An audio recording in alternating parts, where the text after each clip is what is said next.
2021년에도 계속되는 국경 없는 인터뷰에 오신 것을 환영합니다.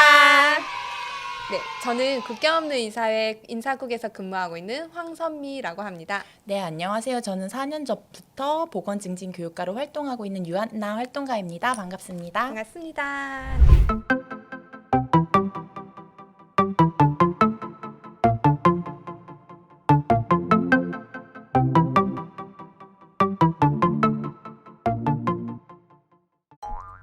지난 1월 다양한 국경 없는 의사회 SNS 채널을 통해서 보건증진 교육과 관련된 여러 질문들을 모아봤는데요. 감사하게도 많은 분들께서 질문을 남겨주셔서 오늘은 그중 몇 가지를 뽑아서 답변드리고자 합니다. 채용과 관련된 질문은 제가, 그리고 보건증진 교육과 관련된 질문은 오늘 이 자리에 함께 해주신 한나 네. 활동가님이 답변 주실 거예요.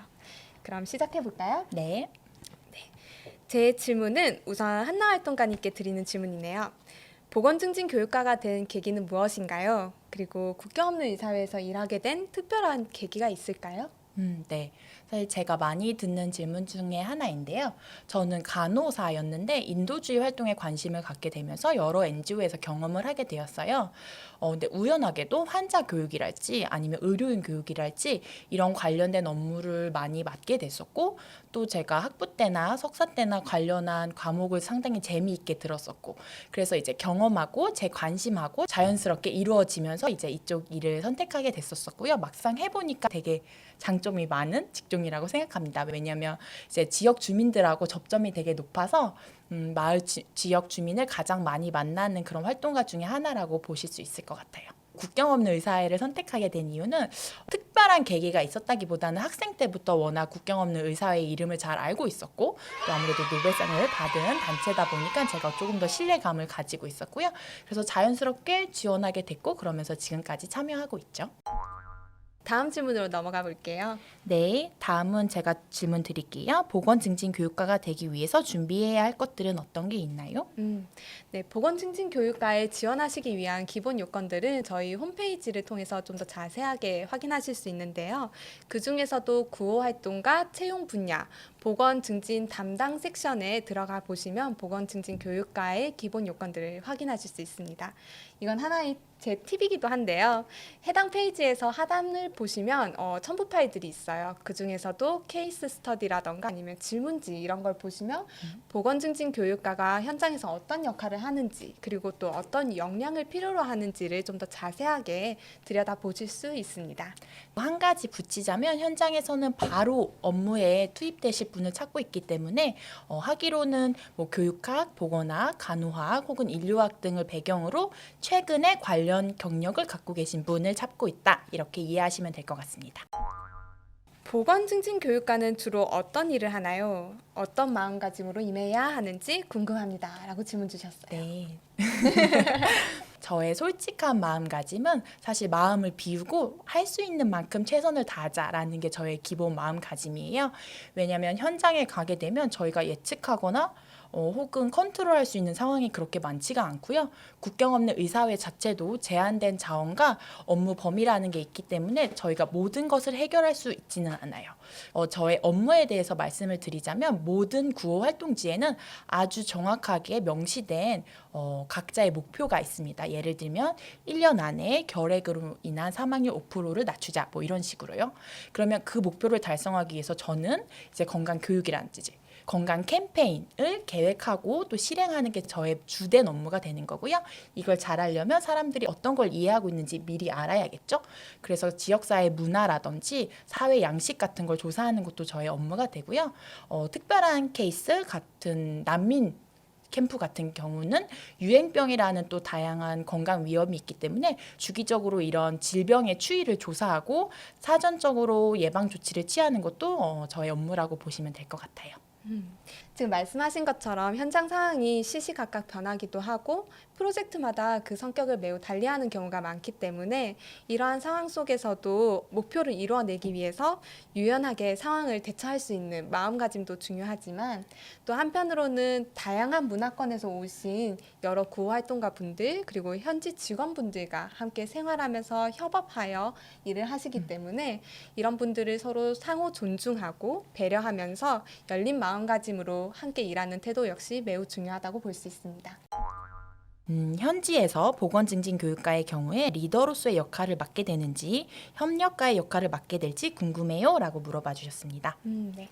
지금 활동가님이 잠깐 언급하신 것처럼 보건증진교육과는 지역사회 커뮤니티와 가장 많이 소통을 하는 역할을 하는데요.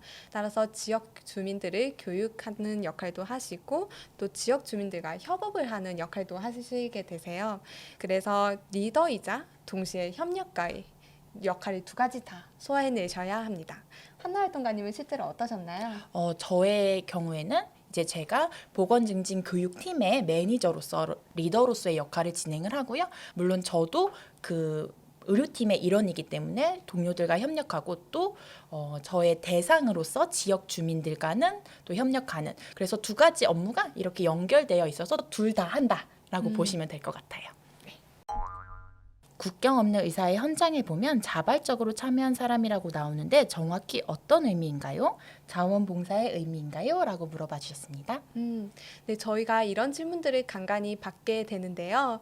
국경 없는 의사회에서 활동하는 것은 어떻게 보면 일반적으로 생각하시는 자원봉사와는 조금 개념을 달리하는 부분이 있어요.